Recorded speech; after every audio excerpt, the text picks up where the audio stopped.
भारत के संसद के मानसून सत्र का अर्थ है भारत के संसद का एक सत्र जो जुलाई से सितंबर के बीच आयोजित किया जाता है। ये साल का सबसे लंबा सत्र है और इस दौरान सरकार कई महत्वपूर्ण विधेयकों को पारित करती है। इस सत्र में सरकार के कार्यों की समीक्षा भी होती है और विपक्ष सरकार से सवाल पूछता है।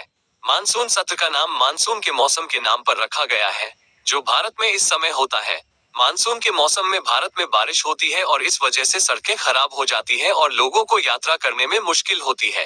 इस वजह से संसद के सदस्य मानसून सत्र के दौरान ज्यादातर दिल्ली में ही रहते हैं और इसलिए इस सत्र को मानसून सत्र कहा जाता है। मानसून सत्र का महत्व बहुत अधिक है क्योंकि इस दौरान सरकार कई महत्वपूर्ण विधेयकों को पारित करती है।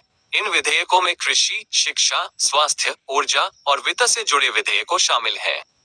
इन विधेयकों का देश के लोगों के जीवन पर सीधा असर पड़ता है। मानसून सत्र में सरकार के कार्यों की समीक्षा भी होती है और विपक्ष सरकार से सवाल पूछता है। विपक्ष सरकार को उसके कामों के लिए जवाबदेह ठहराता है और सरकार की नीतियों की आलोचना करता है। इस वजह से मानसून सत्र लोकतंत्र के लिए बहुत महत्वपूर्ण है।